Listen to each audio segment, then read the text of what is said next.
तो भरद्वाज जी से भी मैं आपका परिचय कराई देता हूँ, जरा गाइए उनकी भी चौपाई। भरद्वाज मुनि बसहि प्रयागा, जिनहि राम पद अति अनुरागा। तापस समदम दया निधाना, परमारथ पथ परम सुजाना। मंगल भवन अमंगल हारी, प्रभु सुदशरथ अजिर बिहारी। उनको परम सुजाना कहा गया। परमार्थ पथ परम सुजाना, परमार्थ करने वालों में वो सर्वश्रेष्ठ है। दुनिया में सबसे बड़ा परमार्थ है कि आप मनुष्य को संस्कारित बना के नरोत्तम बना। 4 प्रकार के मनुष्य होते हैं, नर पशु, नर राक्षस, सामान्य नर और नरोत्तम। एक वो होते हैं जो कुछ जान ही नहीं पाते जीवन भर, जिनका जीवन केवल रोटी कपड़ा यही प्राप्त करने की जद्दोजहद में समाप्त हो जाता है, तो कुछ नहीं जान पाते, जिनका केवल खाना पीना सोना और दिन भर मेहनत करना, ऐसा एक है काफी।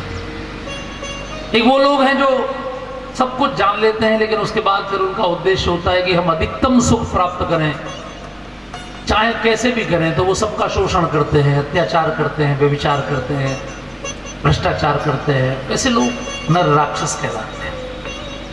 तीसरे होते हैं सामान्य नर, वो सुखिया सब संसार है, खावे और सोवे, अपना जिंदगी ठीक से चल जाए, जानते तो वो है अच्छा क्या है बुरा क्या है, लेकिन ना अच्छे के चक्कर में पड़ते हैं ना बुरे का विरोध करते हैं। अपना आनंद से रहो भैया, शांत रहो। वो कई बार वोट डालने भी नहीं जाते, इलेक्शन होता है, उन्होंने कहा अच्छा हो या बुरा हो अपने को क्या करना। चौथे नरोत्तम होते हैं जो कुछ अच्छा करना चाहते हैं, अच्छा जीवन जीना चाहते हैं, स्वयं भी और औरों की भी कोशिश करते हैं कि बाकी सब भी अंधेरे में ना जिए, प्रकाश में जिए, उसके लिए कोशिश करते हैं। तो भरद्वाज जी सबसे बड़े परमार्थी ऋषि हैं, क्योंकि वो सबको संस्कारित करना चाहते हैं। अब देखिए, उन्होंने काशी को ज्ञान की राजधानी बनाया। ये काशी, इसको ज्ञान की राजधानी बनाने का श्रेय भरद्वाज जी का है। उन्होंने दुनिया के सबसे विद्वान लोगों को लाके काशी में बसाया और पूरी दुनिया के विद्यार्थियों का आह्वान किया, काशी चलो। इसलिए आज पूरे देश में कहीं भी जब यज्ञोपवीत संस्कार होता है, जनेऊ संस्कार होता है, तो बच्चा कहता है मैं काशी पढ़ने जा। चाहे वो तमिलनाडु का हो, चाहे वो हिमाचल का हो, चाहे वो कश्मीर का हो, पूरे दुनिया का बच्चा काशी आता था, संस्कृत में पढ़ता था और अपने अपने देश में, अपने अपने प्रदेश में जाके उसी भाषा में वो उस ज्ञान को सिखाता था। इसलिए पूरे देश के संस्कार एक जैसे हो। ये मैनेजमेंट भरद्वाज जी का है। उन्होंने आयुर्वेद की शुरुआत की। संसार में जब बीमारियां शुरू हुई, हो सकता है उस समय भी कोई कोरोना टाइप वायरस आया हो, तो उन्होंने संसार के सभी ऋषियों का एक सम्मेलन करके कहा अब चिकित्सा का प्रारंभ होना चाहिए। तो उन्होंने चिकित्सा शास्त्र प्रारंभ किया। जब आप आयुर्वेद पढ़ेंगे तो उसके पहले चैप्टर में पढ़ाया जाएगा कि भरद्वाज ऋषि ने देश में आयुर्वेद की शुरुआत की। बड़े वैज्ञानिक ऋषि, विमान शास्त्र भी उन्होंने दिया। उनके जीवन में ज्ञान भी है, कर्म भी है और भक्ति भी है, इसलिए वो संगम पर रहते हैं। जहां भक्ति की धारा गंगा है, ज्ञान की सरस्वती है और कर्म की यमुना जी। तो उन्होंने याज्ञवल्क्य जी से पूछा कि मैं आपके मुख से कथा सुनना चाहता हूं, और पूछा था राम कथा सुनना चाहता हूं, लेकिन याज्ञवल्क्य जी ने भगवान शिव की कथा प्रारंभ की। तो रामायण की शुरुआत में भगवान शिव की कथा है। ध्यान रखिए, बिना शिव के पूजन के कोई भी ग्रंथ सफल नहीं हो सकता। जेहि पर कृपा न करहि पुरारी, सो न पाव मुनि भगत हमारी। इच्छित फल बिनु शिव अवराधे, लही न कोटि जोग जप साधे। बिना शिव के पूजन के सुंदरम नहीं होगा। क्योंकि जहाँ सत्यम होगा वहाँ शिवम होगा, वहीं सुंदरम होगा। तो पहले शिव की कथा से प्रारंभ कर रहे हैं। आप लोग भी कर लीजिए। जैसे आज आप कथा सुनने आए हैं तो यहाँ दूर दूर से लोग आए हैं। मैं समझता हूँ 10-20 किलोमीटर दूर से भी कोई आए होंगे। कोई है पंडाल में ऐसे जो 10 किलोमीटर दूर से कथा सुनने आए हैं, जिनका घर 10 किलोमीटर हो? हैं ऐसे। देखिए कितनी दूर से आए हैं। अब ये छोटा बालक आया है। खड़े हो जाओ बेटे। ये बालक तीसरी क्लास में। ये कथा सुनने कहां से आए बेटे? जहांगीरगंज से। जहांगीरगंज से। कोई ऐसे भी है जो 20 किलोमीटर दूर से आए। 4,000 किलोमीटर दूर पे, 4,500 किलोमीटर दूर। और अकेले नहीं गए, अपनी पत्नी को लेकर गए। आप में से ज्यादातर लोग अकेले ही आए हैं। अगर लेकर आते साथ में तो इधर भी उतनी संख्या होती कि नहीं होती। अब जिनके नहीं है उनकी बात अलग है कि शादी नहीं हुई है, जिनकी नहीं है। लेकिन जिनके हैं, दोनों अगर आए तो अनुष्ठान का और अच्छा फल मिले। भगवान शिव अपनी पत्नी सती के साथ कथा सुनने के 4,500 किलोमीटर दूर। बोल रहे हैं याज्ञवल्क्य ऋषि, एक बार त्रेता युग माही, एक बार त्रेता युग माही, शंभु गए कुंभज ऋषि पाही, शंभु गए कुंभज ऋषि पाही, संग सती जग जननी भवानी, पूजे ऋषि अखिलेश्वर जानी, मंगल भवन अमंगल हारी, उमा सहित जय जपत पुरारी। तो त्रेता युग में एक बार भगवान शिव अपनी पत्नी के साथ कथा सुनने कहाँ गए? कुंभज ऋषि पे। कुंभज का कोई गोत्र नहीं है, यू नो। कुंभज के बारे में ये नहीं पता कि किसके पुत्र हैं, क्योंकि वो घड़े में से मिले। कई लोग अपनी संतान को ऐसे छोड़ देते थे ना, होने के बाद लोक लाज के भैसे संदूक में बंद करके, जैसे कुंती ने कर्ण को बहा दिया था, ऐसे कुंभज थे। लेकिन कुंभज ने अपने तप से वो स्थान प्राप्त किया कि वो आज दुनिया के सप्त ऋषियों में से एक है। अगस्त ऋषि तमिलनाडु में उस समय रहते थे। भगवान शिव वहां कथा सुनने गए। अगस्त भारत के बहुत बड़े ऋषि हैं। अगस्त की पूरी दुनिया में इज्जत है, इसलिए अंग्रेजों के कैलेंडर में भी जुलाई के बाद अगस्त का महीना है। क्योंकि अगस्त के बारे में कहा जाता है कि उन्होंने 7 समुद्रों को पिया।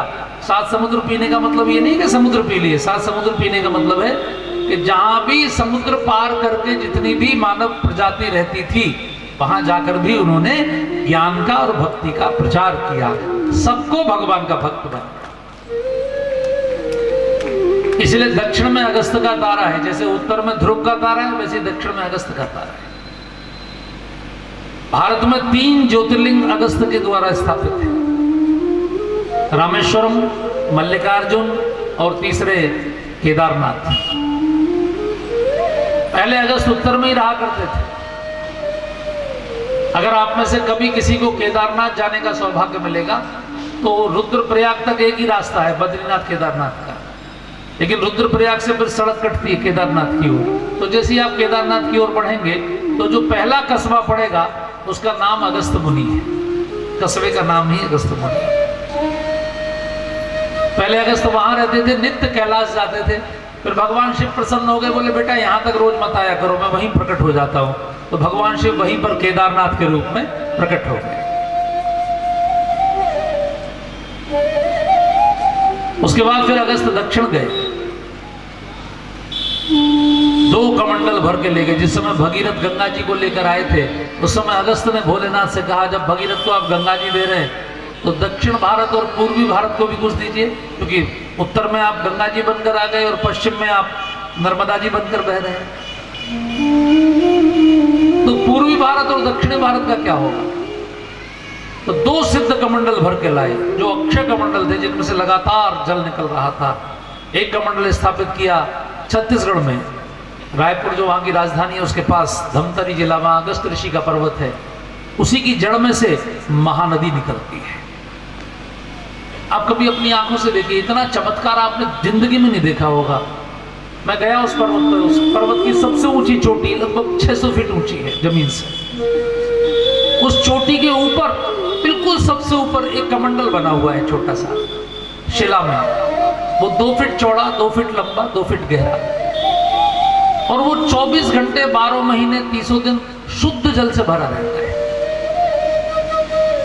अब उसमें पानी कहां से आता है? सब जैसे इस पंडाल के सबसे ऊपर एक कमंडल बना हो, अब उसमें जल कहां से आए?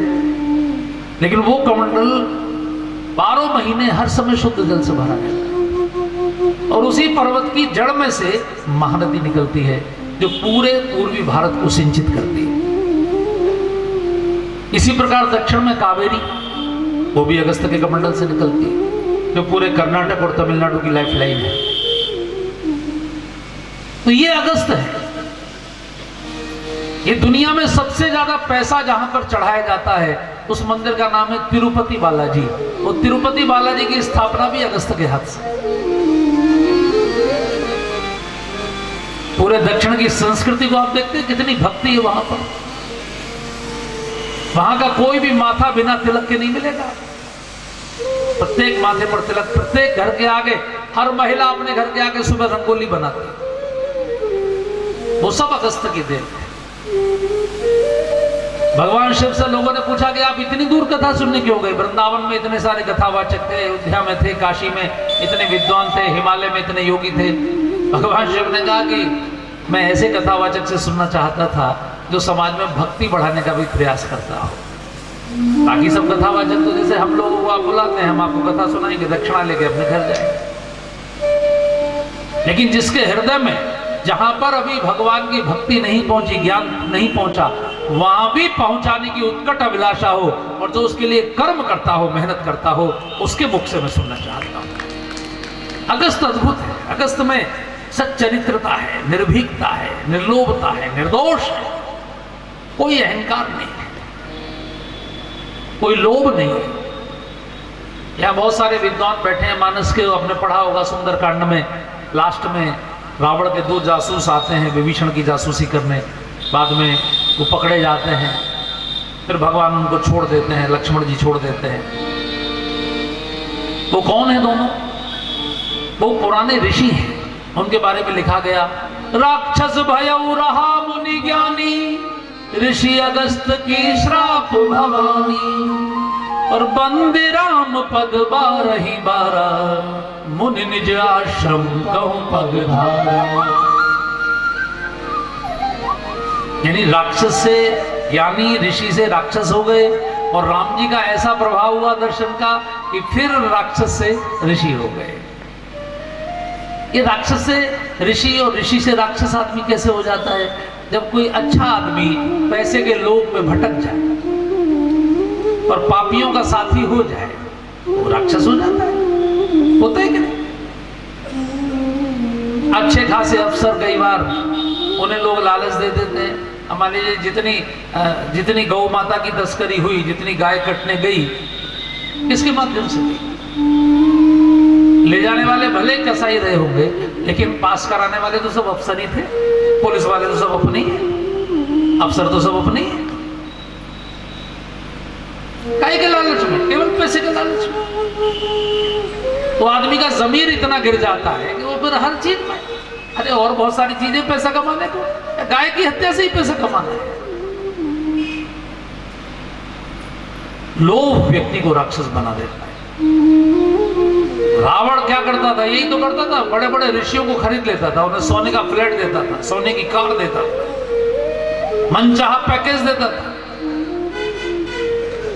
मैं आपको इसलिए सुना रहा हूं कि जरा केवल यो मत सुनिए कि केवल सत्यनारायण की कथा सुनिए कि कलावती ने प्रसाद खाया और लीलावती ने नहीं खाया तो क्या हुआ।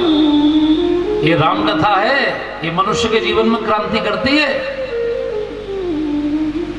ये मर्यादा पुरुषोत्तम की कथा है। परमात्मा इस पृथ्वी पर केवल इसीलिए आए, उन्होंने कभी कोई भाषण नहीं दिया, कभी कोई किताब नहीं लिखी। वो इसीलिए आए कि उनका जीवन देखकर दुनिया, उनका जीवन देखकर वो दोनों जो राक्षस हो गए थे ऋषि, वो फिर से ऋषि हो गए। अब देखिए उनका जीवन कितना पवित्र है, इसलिए राम कथा सुनने से मन पवित्र होता है। तो जब इन ऋषियों को खरीदा होगा रावण ने, तो अगस्त ऋषि के लिए कितना पैकेज दिया होगा। उनके सामने भी तो लालच रखा होगा, उनके सामने तो चेकबुक रख दी होगी कि कितना भी भर लीजिए, लेकिन वो बिके नहीं। उनमें लोभ नहीं है, ना उनमें अहंकार है, ना उनमें कोई दोष है। इसलिए भगवान शिव उनकी आंगन में, उनके आश्रम में कथा सुनने जा रहे हैं। भगवान शिव अगर एक मैसेज भेज देते, उनको एक संदेश भेज देते, एक फोन कर देते, तो क्या वो आ नहीं जाते? वो कथा सुनाने कैलाश आ जाते। लेकिन आप किसी को अपने घर बुलाएं, ये अलग बात है, और भगवान अपने भक्त से मिलने भक्त के घर जाएं, ये भक्त का बहुत बड़ा सम्मान है। और वो तब होता है जब पात्रता होती है। पात्रता, आपकी पात्रता होती है तो परमात्मा आपके घर जाते हैं। इसलिए हमारे संत कहते हैं कि जब भी दयानिधि रीझते हैं तो कोई ना कोई गुण देखते हैं। भगवान शबरी के घर गए, विदुर के घर गए, कोई ना कोई गुण था, कभी तो गए। न जाने कौन से गुण पर दयानिधि रीझ जाते हैं। न जाने कौन से गुण पर दयानिधि रीझ जाते हैं। यही सब संत कहते हैं, यही सब ग्रंथ गाते हैं, यही सब संत कहते हैं, यही सब ग्रंथ गाते हैं। न जाने कौन से गुण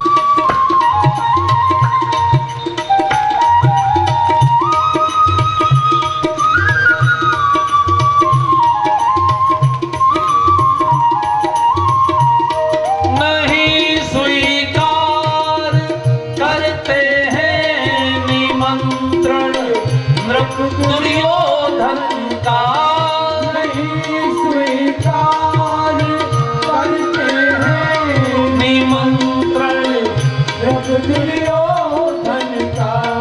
अभी सब नहीं गा रहे हैं, अगर सब गाइए अपने श्रीमुख से तो आपको भी पुण्य मिलेगा। नहीं स्वीकार का, नहीं स्वीकार करते हैं निमंत्रण दुर्योधन का। विदुर के घर पहुँच कर भोग, विदुर के घर पहुँच कर भोग का लगाते हैं। न जाने कौन से गुण पर दयानिधि रीझ जाते हैं। न जाने कौन से गुण न रोए बंगमन में श्री पिता की वेदना सुनकर।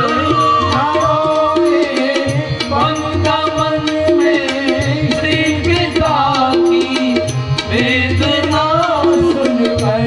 न रोए बंगमन में श्री पिता की वेदना सुनकर। न रोए बंगमन में श्री पिता की वेदना सुनकर। लिटा कर गीत को निज गोद में आंसू बहाते हैं। लिटा कर गीत को निज गोद में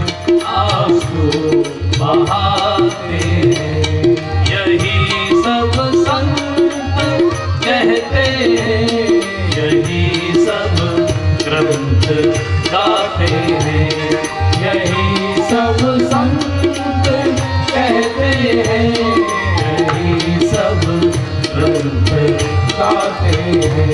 न जाने कौन से गुण पर दयाल की रीझ जाते हैं, न जाने कौन से गुण पर दयाल की रीझ जाते हैं, न जाने कौन से गुण पर दयाल की रीझ जाते हैं, न जाने कौन से गुण पर दयाल की रीझ जाते हैं।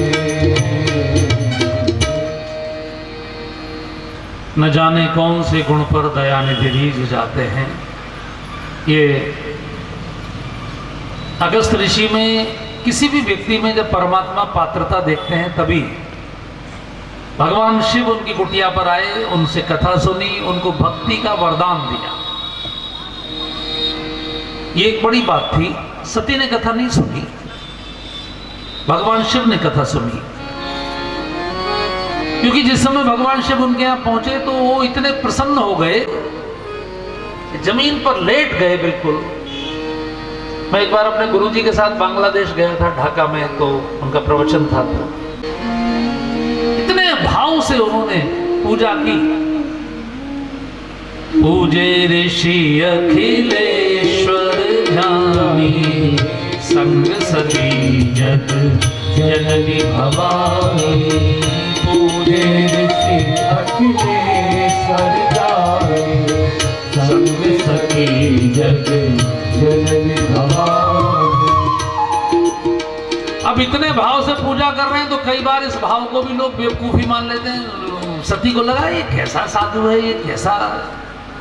भोलेनाथ तो कह रहे थे बहुत बड़े विद्वान ऋषि हैं और ये तो ऐसी हरकतें कर रहे हैं। यानी भगवान शिव की भक्त की भक्ति को भी सती ने ऐसा मान लिया। उनको लगा कि कोई छोटे मोटे महात्मा हैं। ये देखिए आप, तो पंडाल में तो आ गई कथा के, लेकिन कथा नहीं सुनी उन्होंने। आप अगर पंडाल में आ गए हैं तो आवश्यक नहीं कि आप कथा सुनकर अगस्त ऋषि से कहा अब हम विदा लेना चाहते हैं, लेकिन हमने आपके मुख से कथा सुनी है तो बिना दक्षिणा के तो कोई यज्ञ पूर्ण नहीं होगा, तो हम आपको दक्षिणा में क्या दें। हम तो राक्षसों पर भी प्रसन्न हो जाते हैं, तो उन्हें भी वरदान। आप तो जानते हैं शंकर जी कितने भोले हैं। भस्मासुर को वरदान दे दिया था कि जिसके सिर पर हाथ रखोगे भस्म हो जाएगा। वो भस्मासुर शंकर जी के पीछे भागा। तो बोले मैं आपको कुछ भी दूं दक्षिणा में और आपको अच्छा नहीं लगा तो मुझे आनंद नहीं आएगा। अगर आप देना चाहते तो वो दीजिए। भगवान शिव ने कहा वो क्या है? बोले वो है भगवान की भक्ति। भक्ति आपके पास है, आपके अलावा संसार में कोई भक्ति नहीं दे सकता। इसलिए अगर आप मुझे देना चाहते हैं तो भक्ति प्रदान करें। ऋषि पूछी हरि भगति सुहावनी, कही शंभु अधिकारी पाई। ऋषि पूछी हरि भगति सुहावनी, कही शंभु अधिकारी पाई। नमामि शमीशान निर्वाण रूपम, विभुं व्यापकं ब्रह्म वेदस्वरूपं, निजं निर्गुणं निर्विकल्पं निरीहं, चिदाकाशमाकाश वासं भजेऽहं। निराकार ओंकार मूलं तुरीयं, गिरा ज्ञान गोतीतमीशं गिरीशं, करालं महाकाल कालं कृपालं, गुणागार संसार पारं नतोऽहम्। भगवान शिव ने अधिकारी जानकर अगस्त ऋषि को भक्ति प्रदान की। अधिकारी माने जो जिसके पास अधिकार है वो अधिकारी है। अधिकार किसके पास है? जैसे आपका नक्शा पास होना है तो किसके साइन से होगा? जब तक किसी आर्किटेक्ट के साइन नहीं होंगे।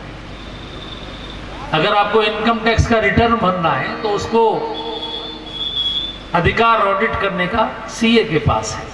अगर आपको हेल्थ का सर्टिफिकेट बनाना है, मेडिकल सर्टिफिकेट बनवाना है, तो कम से कम एमबीबीएस की डिग्री जिसके पास होगी वो अधिकारी है। प्रत्येक वस्तु का अधिकार अलग अलग है। देखिए, अगर हवाई जहाज उतरेगा तो हवाई पट्टी पर उतरेगा, नहीं तो एक्सीडेंट हो जाएगा। अगर कहीं भी उतरेगा तो एक्सीडेंट हो जाएगा, उसके लिए हवाई पट्टी होनी आवश्यक है। ऐसे शेरनी का दूध सोने के कटोरे में सुरक्षित रहेगा और किसी धातु में खराब हो जाएगा। तो प्रत्येक वस्तु का अधिकार क्षेत्र है। भगवान शिव ने देखा ये आदमी भक्ति लेने लायक है, यहां भक्ति सुरक्षित रहेगी, बढ़ेगी, फलेगी, फूलेगी। आप में से जिन लोगों ने श्रीमद् भागवत कथा सुनी होगी, उसमें श्रीमद् भागवत कथा के पहले अध्याय में भक्ति देवी नारद जी से बोलती हैं, मैं तमिलनाडु में उत्पन्न हुई, द्रविड़ देश उत्पन्न, कर्नाटके वृद्धिम गता। ऐसा पढ़ा? द्रविड़ माने तमिलनाडु। राहुल द्रविड़ जहां के खिलाड़ी हैं तो तमिलनाडु ही तो है। अगस्त ऋषि वहीं पर उनका आश्रम में अगर आप कभी जाएंगे, तंजौर नाम का जिला है, उसमें अगस्त्यम पल्ली नाम का स्थान है, वहीं भगवान शिव कथा सुनने गए। तो अगस्त ऋषि को भक्ति का वरदान भगवान शिव ने दिया और यहां से वापस लौटे भक्ति का वरदान देकर। बहुत प्रसन्न मन से आ रहे थे। तो जब भी दक्षिण से आप उत्तर की ओर आएंगे तो महाराष्ट्र में होकर ही आपको आना पड़ेगा। जो भी रेलवे लाइन आएगी वो महाराष्ट्र होकर आएगी। 2 लाइनें आती हैं, एक बाया नागपुर और एक बाया नासिक। तो नासिक वाली लाइन से भगवान शिव वापस लौट रहे थे। वो उस समय पैदल का रास्ता था, उस समय रेल तो चली नहीं। तो नासिक के पास जो एक भगवान शिव का बड़ा प्रिय क्षेत्र है, क्योंकि भारत के सर्वाधिक ज्योतिर्लिंग कहाँ है? महाराष्ट्र में। 3 मानते हैं वहां के लोग, हालांकि महाराष्ट्र वाले 5 मानते हैं, लेकिन पूरा देश वहां महाराष्ट्र में 3 ज्योतिर्लिंग मानता है, त्र्यंबकेश्वर, भीमशंकर, कृष्णेश्वर। तो वही क्षेत्र है। वहीं होकर भगवान शिव अपनी पत्नी के साथ वापस लौट रहे थे और वहीं नासिक होकर लौट रहे थे, गोदावरी वाले उस तपोवन में। और वहीं पर थोड़ी देर पहले रावण जानकी जी का हरण करके ले गया। तो भगवान एक नाटक कर रहे थे रोने का, पेड़ों से लिपट लिपट के रो रहे थे। अच्छा, भगवान नाटक करते हैं तो इतना बढ़िया करते हैं कि कोई कर ही नहीं सकता, इसीलिए उनकी रामलीला कही जाती। इस समय अगर वो होते और उनकी एक्टिंग होती तो सारे ऑस्कर अवार्ड वही जीतते। अच्छा, आप बताइए, आपके गांव में कोई कितनी भी बड़ी घटना घट जाए, भले किसी का जवान बेटा मर जाए या कोई भी बात हो जाए, तो भी कोई आपने ऐसा व्यक्ति तो नहीं देखा होगा जो पेड़ों से लिपट कर रो रहा हो।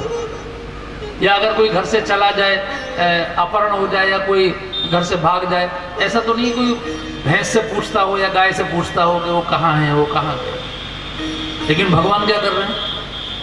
भगवान पेड़ पौधे पशु पक्षी सबसे पूछ रहे हैं, हे खग मृग हे मधुकर श्रेणी, तुम देखी सीता मृग मंगल भवन अमंगल हारी, प्रभु सुदशरथ अजिर बिहारी। भगवान लीला कर रहे हैं। भगवान शिव ने देखा दूर से राम जी को ऐसी लीला करते हुए, तो दूर से जयकारा लगाया, ओ सच्चिदानंद भगवान की जय। अब जैसे ही भगवान ने जयकारा लगाया भोलेनाथ ने, तो सती ने अपने पति से पूछा, आपने किसकी जय बोली? किसकी जय बोली? भगवान शिव ने कहा वो। अच्छा, भगवान भोलेनाथ तो इस समय इतने आनंद में आ गए कि उनकी आंखों से आंसू बहने लगे, एकदम पूरा शरीर पुलकित हो गया। सती ने कहा आपको क्या हो गया? पूरी दुनिया हर हर महादेव बोलती है, आप किन की जय बोल रहे हैं? भगवान शिव ने कहा आप भी बोलिए देवी, ये जानती हैं आप कौन हैं? ये मेरे इष्ट देव हैं, हम इनकी कथा सुनकर आए हैं, इनकी भक्ति देकर आए हैं अगस्त ऋषि को। सोई मम इष्ट देव रघुबीरा, सेवत जाहि सदा मुनि धीरा, जासु कथा कुंभज ऋषि गाई, भगत जासु में मुनि ही सुनाई। लेकिन सती नहीं मानी। अब सती किन की बेटी है? दक्ष की।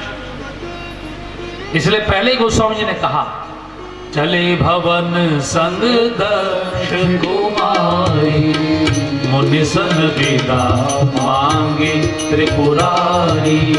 मंगल भवन मंगलहारी, नभहु सुदर्शनत अगिर बिहारी। जिसकी बुद्धि बहुत स्मार्ट होती है, जिसकी बुद्धि बहुत तेज होती है, वो व्यक्ति अपने को दक्ष मानता है।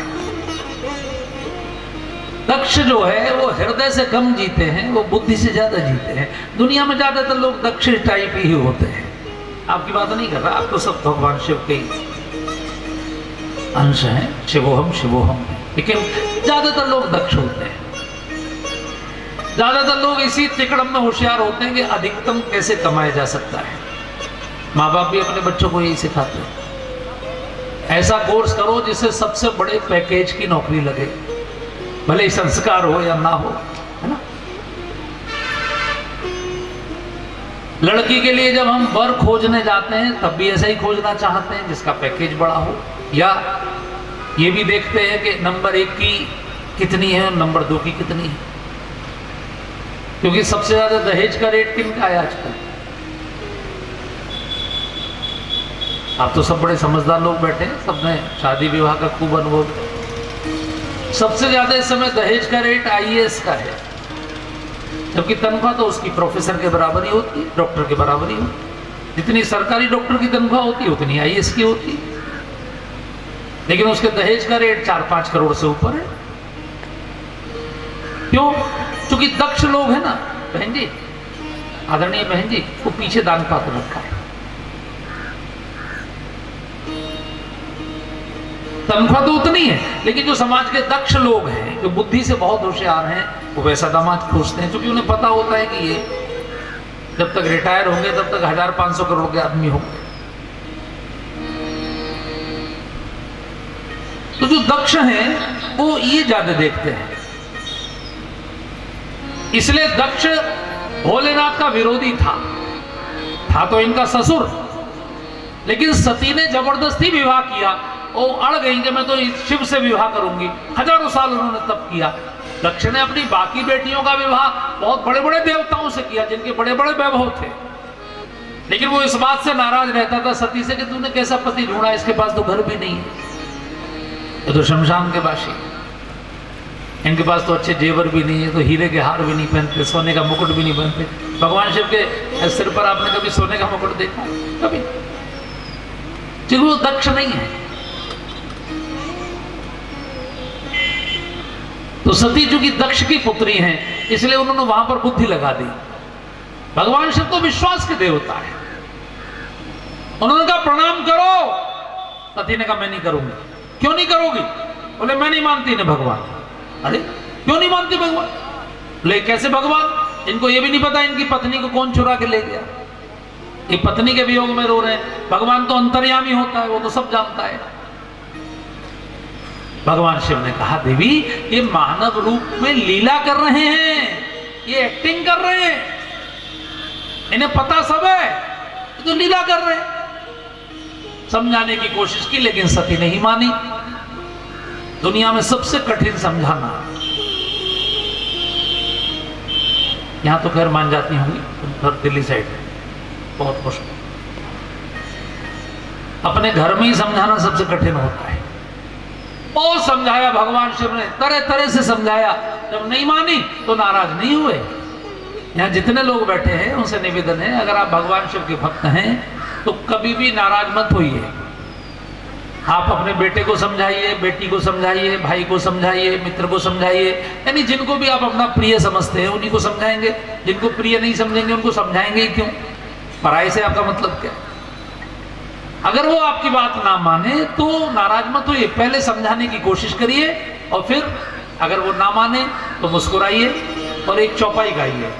पहले मुस्कुराइए, अब चौपाई गाइए। होई है सोई जो राम रचि राखा, होई है सोई गाइए सब, जो राम रचि राखा, को कर तरक बढ़ावे साखा, होई है सोई जो राम रचि राखा, होकर करक बढ़ावे शाखा। ये रामायण की बहुत ही मूल्यवान चौपाई है।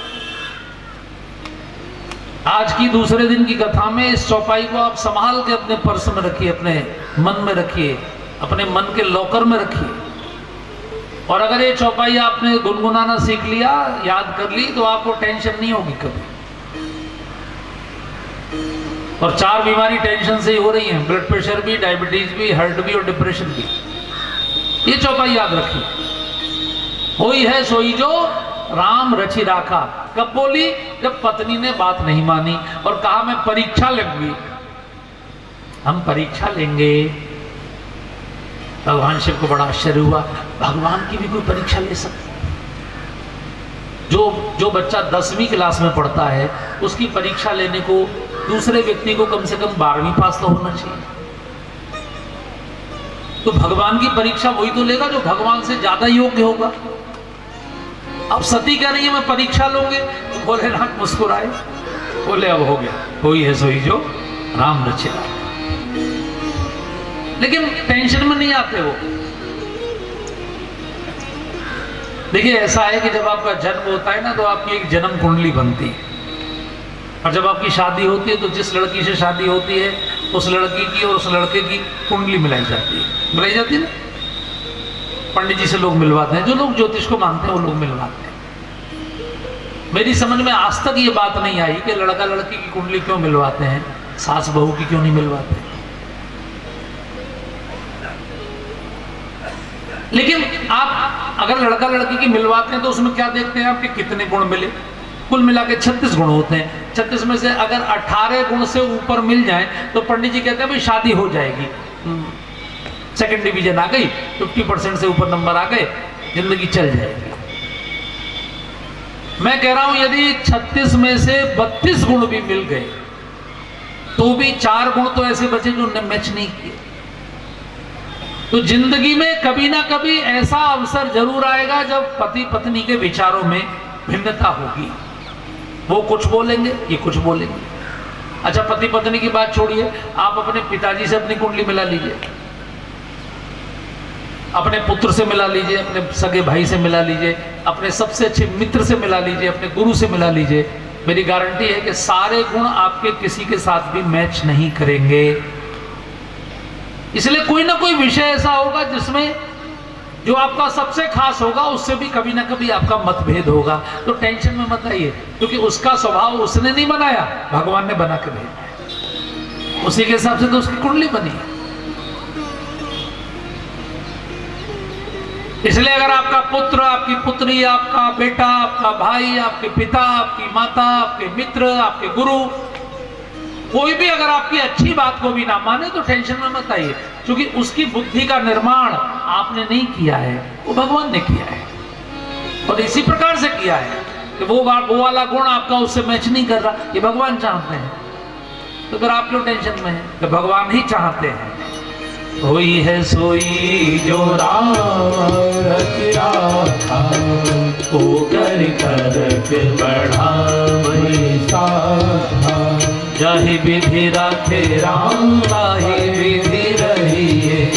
सीताराम सीताराम सीताराम कहिए। मंगल भवन आवन बलिहारी, प्रभु सो दशरथ अजर बिहारी।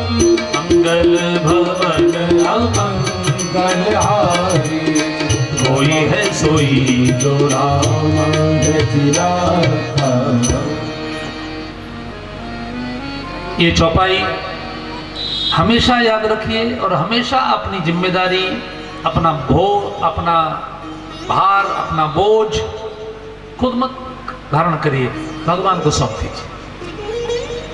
कहा प्रभु, अच्छा आपने तो तय नहीं किया ना, हम में से किसने तय किया है? हम में से किसी ने भी फॉर्म नहीं भरा कि हम कौन से माता पिता के घर जन्म लेंगे। किसी ने भरा क्या? फिर हमारे कौन भाई बहन होंगे, ये हमने तो तय नहीं किया। कौन हमारी पत्नी बनेंगी, कौन हमारे पुत्र बनेंगे, ये भी हमने तय नहीं किया। कौन हमारे पति बनेंगे, ये भी हमने तय नहीं किया। हमारे बहुत सारे जन्मों के जो फल हैं उसके अनुसार जो हमारी कुंडली बनती है, उसके अनुसार ही हमारे रिश्ते तय होते हैं। तो ये भगवान ने सब तय किए हैं। तो फिर उसमें जैसा भी मिला है वो उन्हीं का प्रसाद है, उसको निभाना है। और कितने साल निभाना है? कोई भी रिश्ता आप कितने साल निभाते हैं? मुश्किल से 50 साल। भाई जब आप 50 के होते तो आपके पिताजी 75-80 के हो जाते। शादी भी होती है तो भी 75 पर आगे पता नहीं होता कि कब कौन चला जाए। तो कोई भी रिश्ता आप 50 साल ही तो निभाते हैं, तो निभा दीजिए। थोड़ा कड़वा हो तो भी निभा दीजिए, मीठा हो तो भी निभा, ऐसा हो। क्योंकि वो उस पिछले, अगर कोई रिश्ते में कड़वाहट लग रही है तो समझ लीजिए पिछले जन्मों में हमसे कुछ ऐसे कर्म हुए हैं जिसका फल इस जन्म में मिल रहा है। अगर इस बार अच्छी तरह भगवान शिव के भक्त हैं तो छोटी बातों में चेहरा नहीं बिगाड़ा। भगवान राम ने तो वनवास के समय भी चेहरा नहीं बिगाड़ा, उस समय भी मुस्कुरा रहे थे, क्या कई माँ को धन्यवाद दे रहे हैं। इसीलिए हम लोग गाते हैं, जाहि विधि राखे राम ताहि विधि रही। तो भगवान के हाथों में सौंप दीजिए। इसलिए भगवान शिव को नीलकंठ कहा जाता है, प्रसन्नाननम नीलकंठम दयालम। क्यों? क्योंकि वो जहर को पेट में नहीं ले जाते। अंदर ले जाओगे तो आपको टेंशन हो जाएगी, और बाहर उगलोगे तो सामने वालों को टेंशन हो जाएगी। इसलिए ना उगलो ना निकलो, फिर बोले कंठ में रख लो। भगवान शिव से पूछा, कंठ में आप काहे रख लेते हैं? बोले हमारे कंठ में राम नाम रहता है, हम जो भी कड़वी चीज होती है राम जी को सौंप देते हैं, प्रभु आप संभालो। तो विष और राम जब आपस में मिलते हैं तो विश्राम ही विश्राम हो जाता है, आराम ही आराम होता है। तो भगवान शिव हमें सिखा रहे हैं। एक भजन बड़ा प्यारा सा है, उसे जरा खड़े होकर गा लीजिए। आपके घुटने भी आपको बहुत धन्यवाद, क्योंकि आज ताली बजाकर एक सुंदर सा भजन। अब सौंप दिया इस जीवन का सब भार तुम्हारे हाथों में। अब सौंप दिया है जीत तुम्हारे हाथों में, और हार तुम्हारे हाथों में। है जीत तुम्हारे हाथों में, और हार तुम्हारे हाथों में। अब सौंप दिया इस जीवन का सब भार तुम्हारे हाथों में। अब सौंप दिया इस जीवन का सब भार तुम्हारे हाथों में। आप थोड़ा आगे सरक आइए।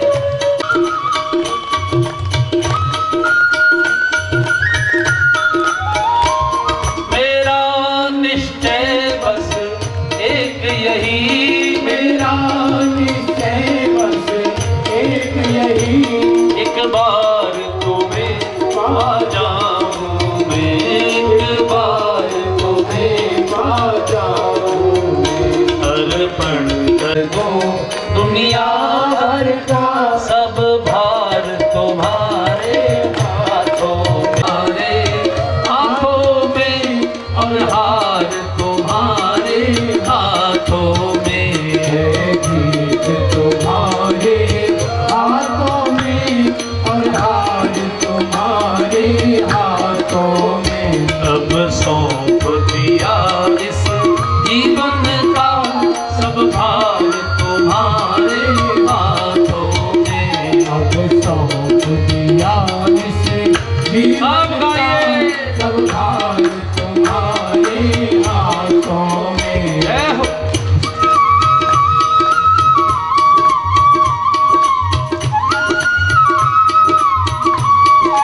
से तो टिकट लेके बैठेगा कि नहीं? उसे पता होगा कि मुझे कहाँ पहुंचना है, मुझे आजमगढ़ जाना है कि मुझे बसखारी जाना है कि मुझे राजे सुल्तानपुर जाना है, कहाँ जाना है उसका टिकट लेगा कि नहीं? आपको कहाँ जाना है, ये जिंदगी कहाँ लेकर जानी, कोई लक्ष्य तो अपना स्टेशन तो तय करिए। हम सबके जीवन का एक ही लक्ष्य है। जैसे पानी की प्रत्येक बूंद का लक्ष्य है सागर में जाना, जैसे अग्नि की प्रत्येक ज्योति का लक्ष्य है सूर्य में जाना, इसलिए पानी कितना भी ऊपर करके उछालिए वो नीचे की ओर ही जाएगा, हर नदी सागर की ओर जाएगी। इसलिए माचिस को कैसे भी जलाइए, उसकी ज्योति, हम सब किसके अंश हैं? परमात्मा के। तो हमें परमात्मा को प्राप्त करना है। तो जब परमात्मा को प्राप्त करने का लक्ष्य निर्धारित कर लेंगे तो जीवन कैसे जीना पड़ेगा? क्योंकि पानी की बूंद तभी पहुंच पाएगी जब वो सरयू जी में पहुंच जाएगी, सरयू जी में जाएगी तो गंगा जी में पहुंच जाएगी, गंगा जी में जाएगी तो सागर में पहुंच जाएगी। और अगर पानी की बूंद खेत में टपक गई तो मिट्टी में मिल जाएगी, फिर भाप बनेगी, फिर उठेगी, फिर बादल से बरसेगी, फिर अगर खेत में गिर गई तो हम लोग पिछले हजारों जन्मों से खेत में ही गिर रहे हैं। पुनरपि जन्मम पुनरपि मरणम, पहुंच ही नहीं पा रहे गंगा जी में। गंगा जी में पहुंचेंगे तब सागर में पहुंचेंगे। तो उसके लिए फिर जरा अलग से जिंदगी जीनी पड़ती है। वो कैसी जिंदगी होती है? रहते हम संसार में ही हैं, लेकिन संसार में फंसते नहीं हैं। जो जग में रहूं तो ऐसे रहूं, जो जग में रहूं तो ऐसे रहूं, जो जग में रहूं तो ऐसे रहूं, जो जग में रहूं तो ऐसे रहूं, जो जल में कमल का फूल रहे, जो जल में कमल का फूल रहे, मेरे गुण दोष समर्पित हो, मेरे गुण दोष समर्पित हो, दीनानाथ तुम्हारे हाथों में, मेरे गुण दोष समर्पित हो, दीनानाथ तुम्हारे हाथों में है जीत तुम्हारे हाथों में, और हार तुम्हारे हाथों में, है जीत तुम्हारे हाथों में और हार तुम्हारे हाथों में। अब सौंप दिया इस जीवन का सब भार तुम्हारे हाथों में।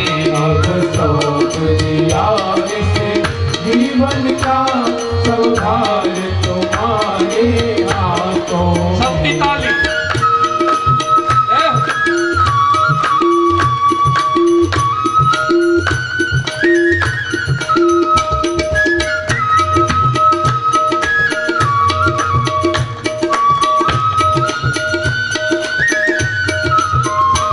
हम में तुम में बस भेद यही, हम में तुम में बस भेद यही, हम में तुम में बस भेद यही, हम में तुम में बस भेद यही, हम नर हैं तुम नारायण हो, हम नर हैं तुम नारायण हो, हम हैं संसार के हाथों में, हम हैं संसार के हाथों में, संसार तुम्हारे हाथों में, हम हैं संसार के हाथों में, संसार तुम्हारे हाथों में।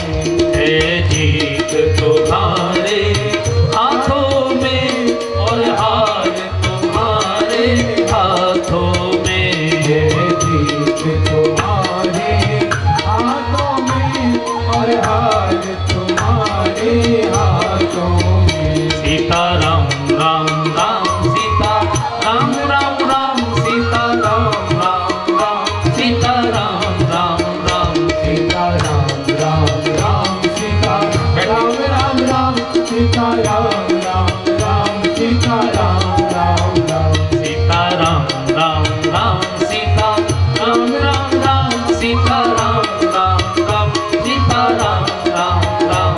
सीता राम राम आप गाइए प्रेम से, अपने मुख से गाइए। सीता राम राम राम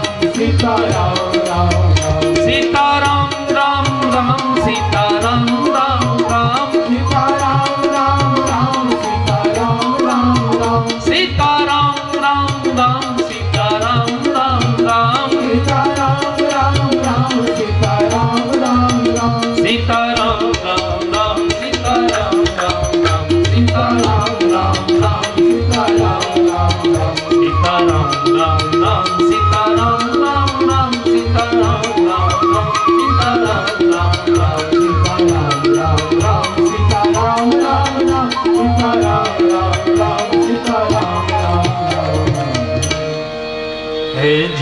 जीत तुम्हारे हाथों में और हार तुम्हारे हाथों में।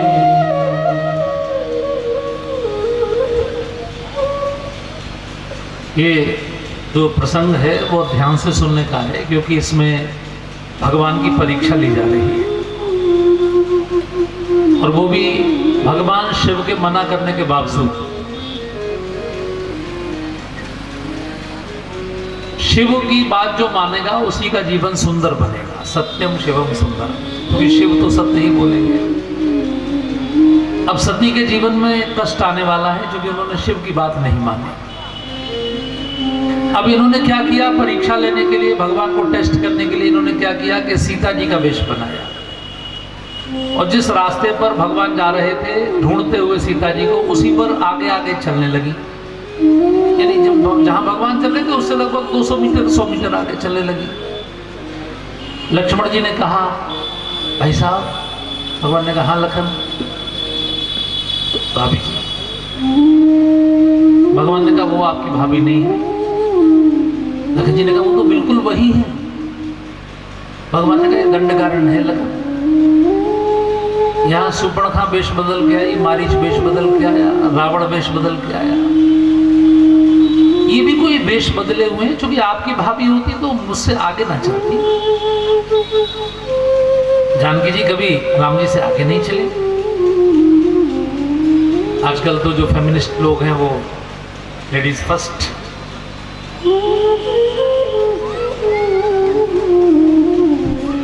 आगे आगे मैडम, पीछे पीछे उनके हस्बैंड।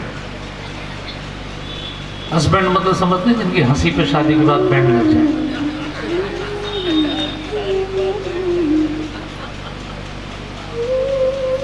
लेकिन वो भगवान ने, जानकी जी ने दुनिया को चलना सिखाया। जानकी जी जब चलती थी तो इतनी सावधानी से चलती थी कि भगवान श्री राम के दोनों चरण चिन्ह जहां बनते थे उनके बीच में अपना पैर रखती थी, यानी उनके चरण चिन्ह से भगवान का चरण चिन्ह ना मिटे।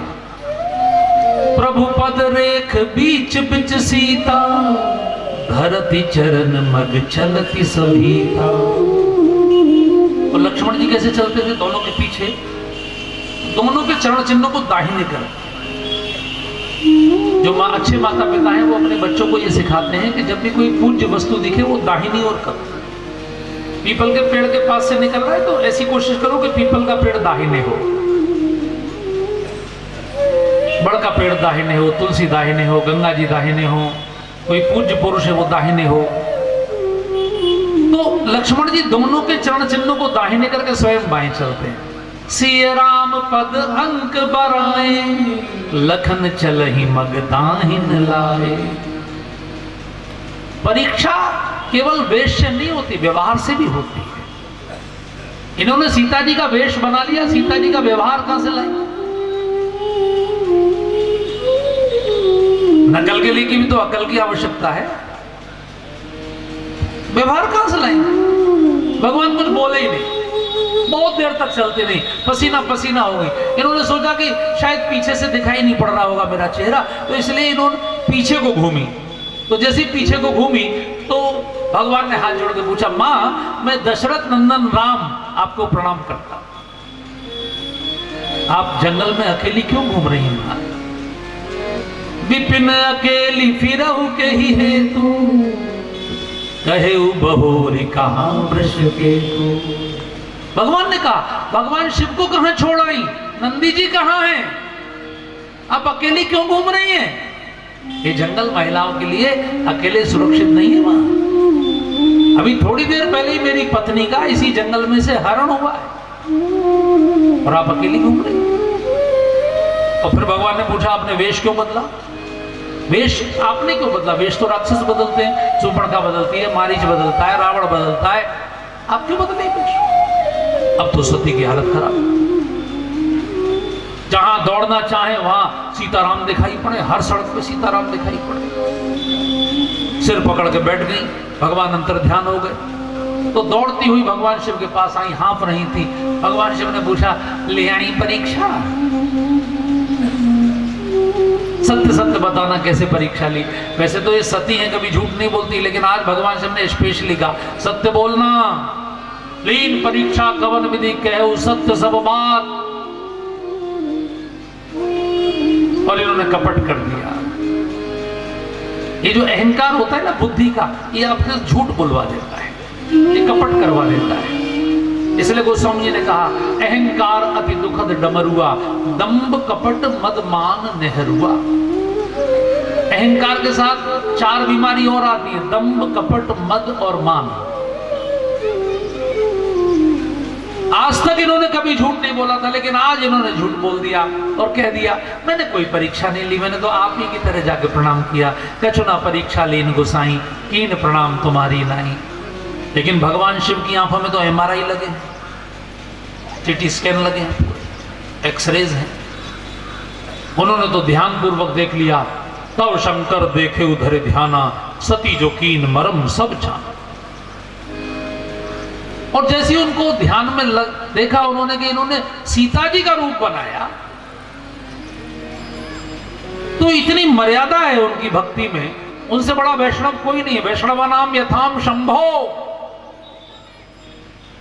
उसी समय मन में संकल्प कर लिया कि इन्होंने चूंकि सीता जी का वेश बनाया, इसलिए इनका शरीर मेरा पूज्य हो गया। क्योंकि भगवान को तो मैं तुम्हें माता पिता तुम्हें मानता हूं, अब ये मेरी मां हो गई, तो अब मैं इनसे पत्नी का संबंध कैसे निभाऊंगा। इसलिए उसी समय संकल्प कर लिया कि अब जीवन भर इनके शरीर को स्पर्श नहीं करूंगा। मन में संकल्प किया। इसलिए जब आप रुद्राभिषेक करते हैं तो पहला मंत्र जो पंडित बोलते हैं, तन्मे मना शिव संकल्प मस्तु।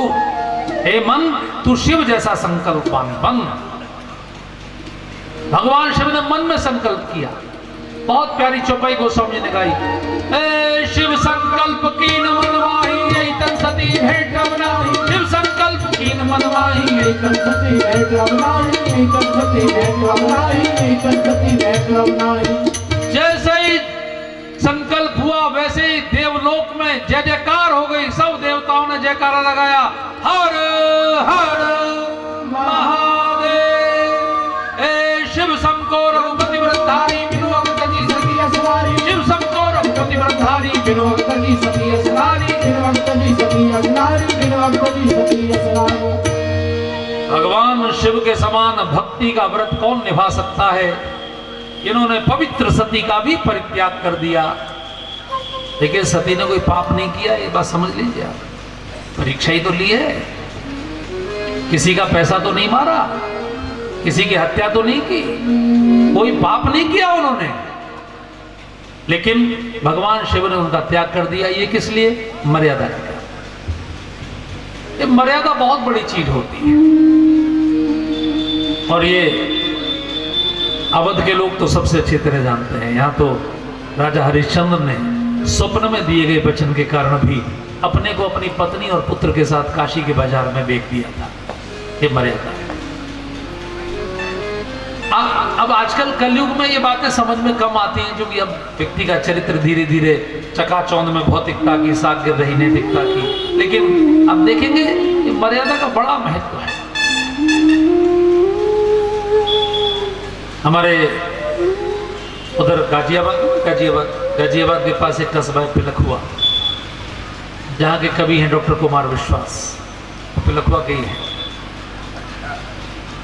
तो वहाँ के अंग्रेजों के जमाने के एक जमींदार हुआ करते थे, उनका नाम था ठाकुर लटूरी सिंह जी। ठाकुर साहब बड़े जमींदार थे, भगवान के बड़े भक्त थे। हर साल अपने गांव में नाटक कराते थे। पहले पुराने जमाने में नाटक मंडली हुआ करती थी, अब तो फिल्मों ने और सीरियल्स ने सबका रोजगार छीन लिया। लेकिन पहले लोग नाटक करते थे और उसमें बड़े सुंदर सुंदर नाटक होते थे। राजा मेरुध्वज का, कभी मोरध्वज का, कभी राजा हरिश्चंद्र का, ऐसे अलग अलग नाटक होते थे। और ठाकुर साहब को खुद भी नाटक खेलने का बड़ा शौक था। तो एक बार इनके गांव में इन्होंने मंडली